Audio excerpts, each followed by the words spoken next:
नमस्कार, super prime time में स्वागत है आपका। आपके साथ मैं हूं सुमेरा खान। वक्त हो गया है देखने का देश विदेश की तमाम बड़ी और अहम खबरें, वर्ल्ड एक्सक्लूसिव न्यूज स्टोरीज और वर्ल्ड ब्रेकिंग न्यूज। तो आइए करते हैं शुरुआत। अंग्रेजी की एक बड़ी मशहूर कहावत है, ambition and revenge are always hungry. America का ये कहावत बिल्कुल सटीक बैठती है। चीन से बदला लेने के लिए अमेरिका बेकरार है। वो बस एक मौके की तलाश में है जिसको हथियार बनाकर वो चीन का गुरूर तोड़ दे। और अब चीन ने अमेरिका को वो मौका दे दिया है। चीन ने उइगर मुसलमानों के बाद अब उत्सुल मुसलमानों के नरसंहार का मसौदा तैयार कर लिया है। शुरुआत नमाज और कुरान पर पाबंदी से की गई है। चीन का ये जुल्म देखकर अमेरिका ने ऐलान किया है कि वो चीन को मानवाधिकार रौंदने के जुर्म की सजा देगा। लेकिन उससे पहले इस रिपोर्ट में ये देखिए कि कैसे चीन ने साउथ चाइना सी की बजाय ईस्ट चाइना सी को वर्ल्ड वॉर 3 का एपिसेंटर बना दिया है।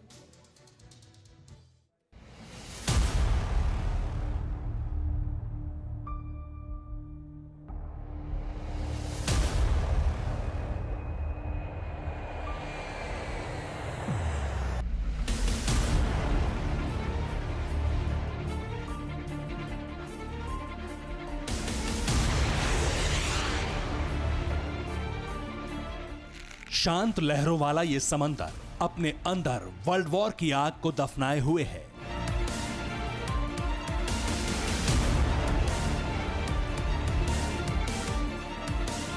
ये ईस्ट चाइना सी है, प्रशांत महासागर का पश्चिमी हिस्सा।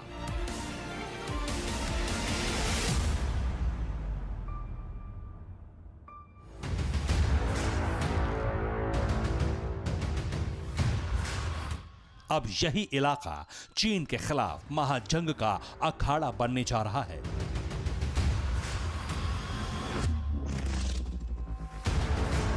क्योंकि जापान ने ड्रैगन नेवी के खिलाफ एक्शन की पूरी तैयारी कर ली है।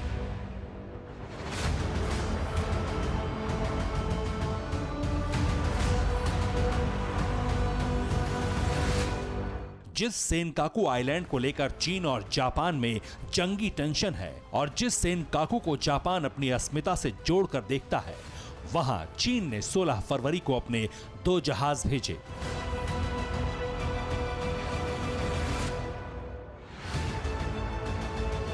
इन जहाजों को सेनकाकू भेजने के पीछे चीन की एक बहुत बड़ी साजिश थी।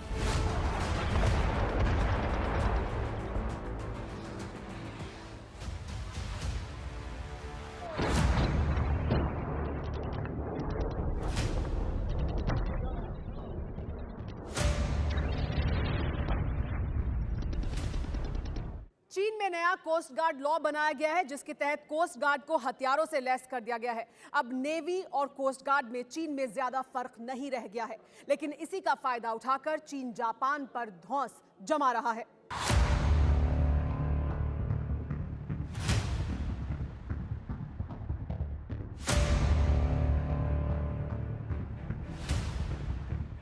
बारह लाख 49,000 वर्ग किलोमीटर में फैला ईस्ट चाइना सी 3 देशों को छूता है, चीन, जापान और दक्षिण कोरिया।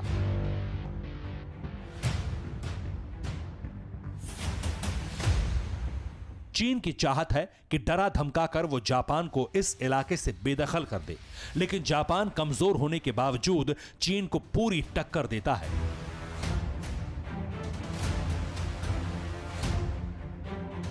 चीन के हर चैलेंज को स्वीकार करता है और डटकर ड्रैगन की सेना का मुकाबला करता है।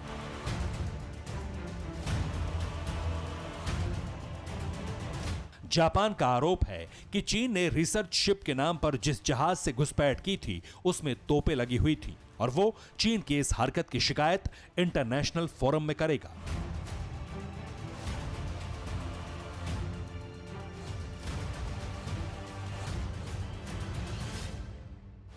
जापान और चीन के बीच में जो ईस्ट चाइना सी की चौड़ाई है वो 360 नॉटिकल माइल है और दोनों देश कहते हैं कि हमारा exclusive economic zone 200 nautical mile है, अर्थात 400 नॉटिकल माइल्स का ओवरलैप हो गया।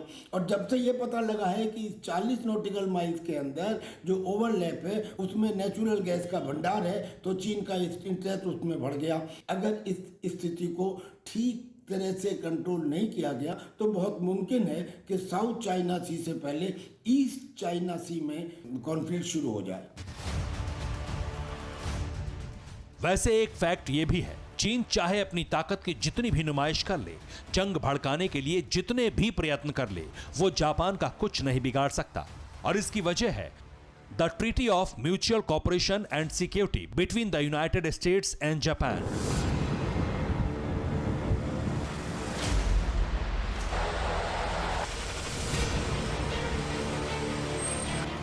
साल 1951 में सैन फ्रांसिस्को में जापान और अमेरिका के बीच पीस ट्रीटी साइन हुई थी, जिसमें 1960 में कई संशोधन किए गए थे। इस एक्ट में जिक्र था कि जापान अपनी जमीन अमेरिका को मिलिट्री बेस बनाने के लिए देगा और जापान पर अगर कोई दूसरा देश हमला करता है तो वो अमेरिका पर हमला माना जाएगा और अमेरिका उस जंग में जापान का साथ देगा। इस डील से चीन को बहुत डर लगता है। चीन जानता है कि अगर वो जापान से जंग लड़ेगा तो अमेरिका उसमें कूद जाएगा और सुपर पावर के सामने वो महज 7 दिनों के अंदर घुटने टेक देगा। इसीलिए चीन बार बार जापान को चिढ़ाता है।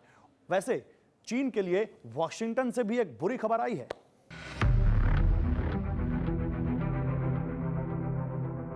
सोलह फरवरी को जो बाइडेन एक टीवी शो में मेहमान बनकर आए थे और उनसे चीन के मुद्दे पर सवाल पूछा गया। चीन में उइगरों के नरसंहार पर अमेरिका का स्टैंड क्या होगा, ये भी बाइडेन से पूछा गया। बाइडेन ने 2 टूक कहा कि मानवाधिकार के उल्लंघन की चीन को बहुत भारी कीमत चुकानी पड़ेगी। बाइडेन ने शी जिनपिंग के तानाशाही एजेंडे को भी तार-तार कर दिया। अब ये जान लीजिए कि बाइडेन को चीन पर इतना सख्त बयान देने की जरूरत क्यों पड़ी। दरअसल चीन में दमन और नरसंहार का एक नया अध्याय शुरू हो चुका है। अब ड्रैगनलैंड में उइगर मुसलमानों के बाद उत्सुल मुसलमानों को भी टारगेट किया जा रहा है। इन मुसलमानों की मस्जिदों से लाउड स्पीकर हटवा दिए गए हैं और बच्चों को अरबी और कुरान पढ़ने से जिनपिंग सरकार रोक रही है।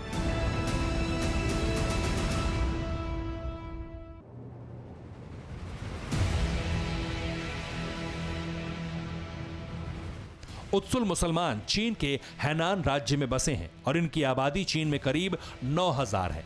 चीन में उत्सुल मुसलमानों को unrecognised ethnic group in China की कैटेगरी में रखा गया है। उत्सुल मुसलमानों को चाम रिफ्यूजी का वंशज माना जाता है, जिनकी जड़ें वियतनाम के चंपा किंगडम से जुड़ती हैं। वही चंपा किंगडम जिसके राजा इंद्रवर्मन थे और जिसकी राजधानी इंद्रपुरा थी।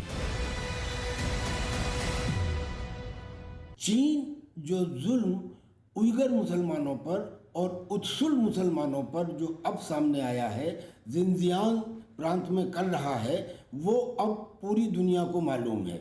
वहाँ करीब 16,000 मस्जिदें ऐसी हैं जिन्हें बदल दिया गया है। या तो उसमें शराब खाने बना दिए गए हैं, या उसमें टॉयलेट बना दिए गए हैं, या उसमें कोई और चीज़ डेवलप कर दी गई है।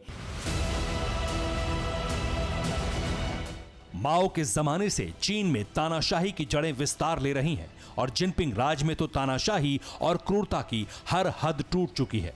वन चाइना पॉलिसी के नाम पर चीन ने ताइवान और हांगकांग को कब्जाने की चाल चली और जब चीन की ये चाल फेल हो गई तो उसने अपनी 4 दीवारी के अंदर लोगों पर जुल्म ढाने शुरू कर दिए। आज पूरी दुनिया में उइगर मुसलमानों से बदनसीब कौम कोई और नहीं है, जिनकी जिंदगी डिटेंशन सेंटर से शुरू होकर वहीं दम तोड़ देती है।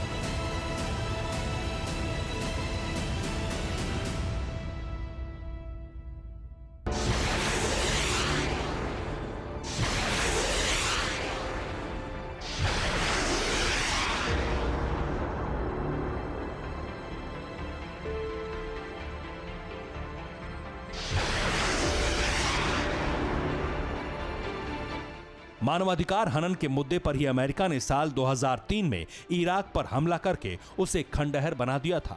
बाइडेन चीन पर वैसा एक्शन तो नहीं ले सकते, लेकिन कई और कड़े सबक सिखा सकते हैं और इसकी शुरुआत वैश्विक प्रतिबंध से की जा सकती है।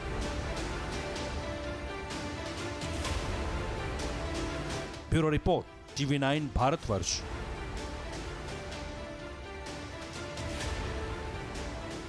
परवाह देश की, सोमवार से शुक्रवार रात 10 बजे TV9 भारतवर्ष पर।